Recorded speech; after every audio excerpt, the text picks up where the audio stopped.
Halo teman-teman, perkenalkan saya Elisa Nurfitri dari Prodi Pendidikan Matematika Universitas Pendidikan Indonesia. Pada kesempatan kali ini saya akan membahas mengenai pembuktian teorema Pythagoras dan penerapannya dalam menyelesaikan masalah. Untuk itu, mari simak pembahasan-pembahasan berikut ya.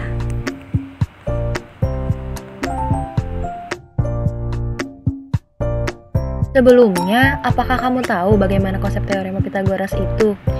Yuk, simak dulu permasalahan berikut.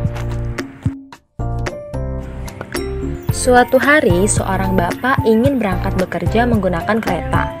Tetapi, ia terlebih dahulu harus pergi ke stasiun kereta. Ia pun harus pergi berjalan kaki dan hanya dapat melalui satu jalan yang melewati kebun. Lalu, berbelok ke arah timur untuk menuju stasiun kereta.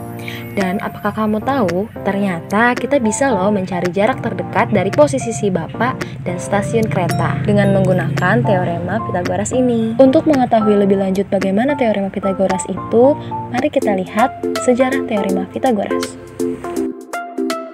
Di balik sejarah teorema Pythagoras, mari kita berkenalan dengan sosok Pythagoras. Ia merupakan tokoh matematikawan yang dijuluki sebagai bapak bilangan yang lahir di Pulau Samos, Ionia, Yunani.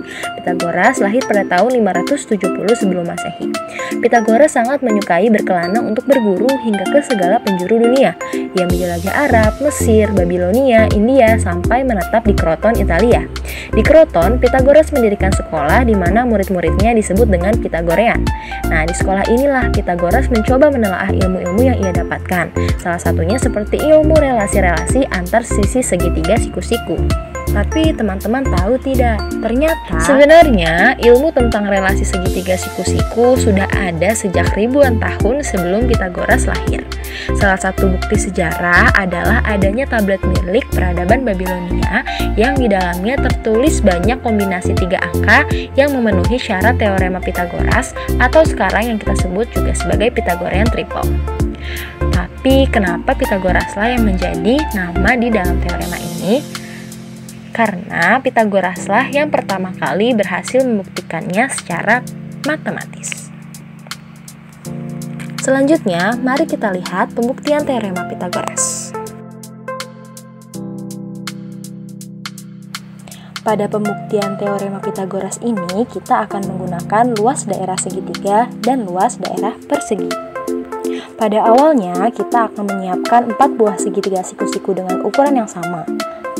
Lalu, kita akan menyusun 4 buah segitiga siku-siku ini sedemikian rupa sehingga membentuk persegi luar dengan sisi A plus B, membentuk persegi dalam dengan sisi C, sehingga dari bangun tersebut didapatkan persamaan luas daerah persegi luar sama dengan luas daerah persegi dalam ditambah 4 kali luas daerah segitiga.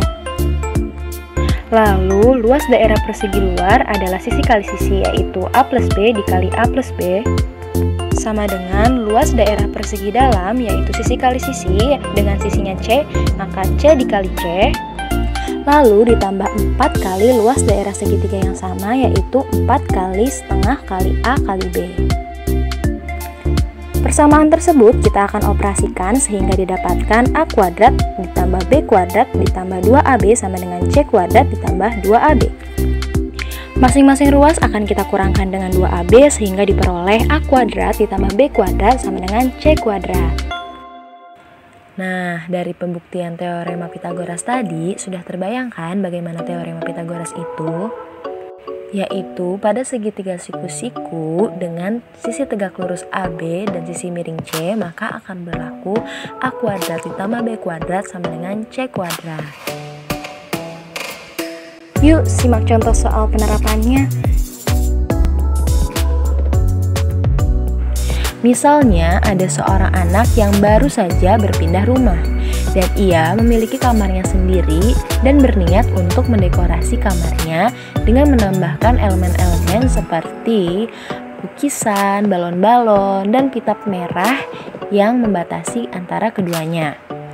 Dan ia ingin mengetahui berapa panjang pita yang ia butuhkan untuk bisa mendekorasi kamarnya. Sebelumnya, ia telah mengukur panjang kamarnya sepanjang 3 meter dan tinggi kamarnya sepanjang 4 meter.